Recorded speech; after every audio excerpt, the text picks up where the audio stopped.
simbahaye ikaze kuri Special TV show. Abari badukumbuye cyangwa se abakunzi bacu, ngira ngo twagarutse, mwihangane ku gihe kinini tumaze tutabagezaho inkuru zigezweho kandi zitunganyije neza mwijwi rya murumuna wa Yesu cyangwa se manzi ya mwiza. Aka kanya rongarutse ku mashusho y'uwo bita ya mpano yakomeje guteza impagarara muri RIB cyangwa se mu kigo cy'igihugu cy'ubugenzacyaha RIB. Ubugenzacyaha tukiyabona twabanje gukeka ko umusore ya mpano ashobora kuba afite ikibazo, kuko gutekereza ko ikibazo cyo kuba hari ibintu biri kumukoresha, kuko biragoye kwiyumvisha ukuntu umuntu yifata amafoto nk'ariya ari muri biriya, akifata amashusho nk'ariya n'iminota ingana kuriya. Impamvu uvuga ko ari skando, we aravuga ati twe twabikoze cyangwa se twe twabyumvikanyeho. Nibyo mwabyumvikanyeho, hari byo ngashaka ko kwiyibutsa, ariko sinzi nibyo ari byo. Ariko mu by'ukuri nibyo abantu bakuru bavuga ngo si iby'i Rwanda gufata ibintu nka biriya ukabibika muri telefone yawe, ukabibika mu buryo nakwita cyangwa mu buryo nyine butoroshye, mu buryo burimo ubuteganye buke. Bonde gusubiramo amagambo ya Dr. Bimurangira Tsiri, ibintu bidakwiriye habe na gato. Ahangaha mbanje gusubiza icyo warubajije kijyanye n'itegeko. Burya RIB ikurikiza itegeko uko riri, ntabwo ikurikiza itegeko uko ryagombye kuba rimeze bishingiye n'ibyo abaturage bavuga, kuko itegeko uko ryagombye kuba rimeze uko we wabisobanura nuko undi yabisobanura biratandukanye. RIB ikurikiza itegeko uko riri cyangwa se uko ryanditse nuko rimeze. Mu gihe bavuga ngo long as it is, uko ntekereza cyaba rimeze siko tiwatekereza uko rimeze, siko Benwa atekereza uko rimeze. Niyo mpamvu itegeko ryandikwa rigakurikizwa kimwe. Rira tegeko rero, ingingo ya 34 y'itegeko riteganya gukumira ibyaha bikorewe ku mbuga nkoranyambaga cyangwa se ikoranabuhanga. Itegeko ryerekeye no guhana ibyaha imikoreshereze mibi y'ikoranabuhanga, ingingo ya 34 rivuga ngo gushyira ahagaragara amashusho yerekeranye n'imikoreshereze y'ibitsina hanakoreshejwe mudasobwa cyangwa se urusobe rwa mudasobwa. Ntabwo itegeko rivuga ko kwifata amashusho. Ubwo rero ryakurikijwe uko riri. Kumva ko ya mpano yahanwa biracyakorwa iperereza niba hari uruhare yabigizemo kuba amashusho yajya hanze. Uruhare rwe igihe bizagaragara ko hari uruhare yagize rwo kuba aya mashusho ye very direct, rwo aya mashusho ye yaba yaragiye hanze, we no bari bari kumwe bazakurikiranwa. Ariko kugeza ubu turi gukora iki? Turi gukurikiza itegeko uko riri nuko ryanditse, gushyira ahagaragara. Ntabwo itegeko rivuga kwifata amafoto, kuko itegeko rivuga ngo kwifata amafoto abayifata ntibigere hanze ni benshi, na hano bashobora kuba barimo, sibyo? Ariko ni amahirwe ko bitarajya hanze. Rero niba ubifite, shaka ukuntu bisiba cyangwa se ubike kure, aho nubikaho ya mpano yabitse. So rero ngira ngo icyo ngicyo ni ikintu gisobanutse. Ikijyanye rero gukora dosiye aho igeze, hari dosiye yebara bakurikiranwe, ubundi hamaze gufatwa 5.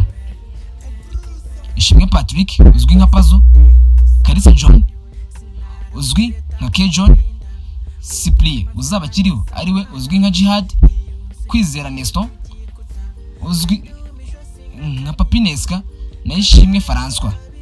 Abo kugeza ubu ngubu nibo bamaze gufatwa kandi iperereza riracyakomeje, ntabwo rirahagarara. ubwo rero nihagira undi uboneka ko yagize uruhare mu gukwirakwiza ari amashusho nta kizatuma adakurikiranwa. Dosiye ya Djihad Nesto niyo baherutse gufatwa, yoherejwe mu bushinjacyaha cya 25 Ugushyingo. Yoherejwe mu bushinjacyaha kuko yari dosiye nyongera, ni dosiye yongere kuri ya yindi. Ubu ngubu ari mu nzira z'ubushinjacyaha, abashinjacyaha barimo kumukurikirana bari gutegura dosiye mu buryo bwabo bikanashyikirizwa ubushinjacyaha. Sinzi niba nsubije ikibazo.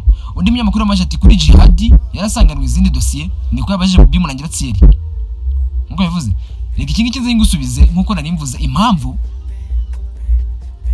Djihad na Nesto bafashwe umunsi ukurikira dosiye koherezwa ubushinjacyaha, nuko ari dosiye nyongera kuri ba Kejon na ba Ishimwe Papi, kuko ni dosiye imwe. Iyo yafashwe undi muntu ntagongera gukora indi dosiye itongera kuri indi bigahita bijyana. Ariko noneho hangaha kuko ari nsubiracyaha, ngira ngo nagiye mbivuga kenshi muri commentaire, aho abantu bavugaga ngo ese Djihad ko afite izina rimereye kuriya burakurikiranwa adafunze. Ndababwira n'ubwo afunze izina rimereye ni iki? Ntabwo riremereye kurusha amategeko. Ibyo rero itegeko rikurikizwa uko riri, igihe nyine iperereza ryagutunze inkoni ni wowe ukurikiraho. Gusa umwihariko wa Djihad nkuko bivuze, wenda guhera tariki 18 z'ukwa 3 2022 kugeza tariki 19 z'ukwa 11 uyu mwaka 2025 yarezwe ibirego bigera ku 9. Ibirego bigera ku 9, ariko mu busesenguzi bw'ubugenzacyaha 6 nibyo inshinjacyaha, 3 ni imbonezamubano. Imbonezamubano basanze ari ugusebanya cyangwa se guharabika. Ibyo ngibyo twagira inama abareze ko baca mu zindi nzira atereza amategeko. Tariki 18 z'ukwa 3 yarezwe gutangaza amakuru y'ibihuha. Dosiye nejya mu bushinjacyaha 6 z'ukwa 5 24, gukangisha gusebanya hifashishijwe amafoto y'urukozasoni cyangwa se ku zindi mpamvu. Dosiye nayo yoherezwa mu bushinjacyaha tariki 13 z'ukwa 1 2025, yarezwe gutangaza amakuru y'ibihuha no gukangisha gusebanya hifashishijwe amashusho y'urukozasoni. Yoherejwe mu bushinjacyaha tariki 22 z'ukwa 10 uyu mwaka, yarezwe gutangaza amakuru y'ibihuha. Dosiye yaracyakorwaho. Tariki 15 z'ukwa 11 yarezwe gutangaza amakuru y'ibihuha nabwo. Dosiye yaracyakorwaho iperereza. Tariki 9 z'ukwa 11 mu mwaka yarezwe gukangisha gusebanya no gukangisha amashusho y'urukozasoni, ndetse no gutangaza amakuru no gusakaza amashusho no gushyira hanze amashusho y'imikoreshereze y'ibitsina. Dosiye nayo iracyakorwaho iperereza. Ibyo ni ibirego byose ngenda mbona bigaruka igenda byizenguruka mu bigaruka. Niba atari gutangaza amakuru y'ibihuha no gukangisha gusebanya, ngira ngo murabizi neza ko hari igihe hari undi bafatanyije icyo gihe mugenzi we gutangaza gukangisha gusebanya, aho usanga umuntu runaka yagira ikibazo naka yashaka kwiyimura ku uwo muntu, akabwira wa muntu ufite izina remereye muri showbiz ngo akire amashusho ndaguha amafaranga uyashyire hanze. Ubwo no kuvuga ngo abantu bagiranye ibibazo, umwe nashaka kwiyimura ku wundi, bigatuma Djihad kwaje kumukangisha. Urumva ibyo bintu? Icyo gihe rero twaranaganiriye ibintu byose bigenda bivuga ati Djihad afite izina rimereye ariko ntabwo rimereye kurusha amategeko. Icyo gihe twaraganiriye namubwanigenza make, waje muri office yanjye kirekire, ubwanjye tugenda tuganira amasaha 3. Nkabwira ngo muri showbiz ukora ufitemo n'impano, ibi ngibi rangiza dosiye ugabanye gusakaza amashusho y'abandi cyangwa gukangisha abantu, ibintu nk'ibyo.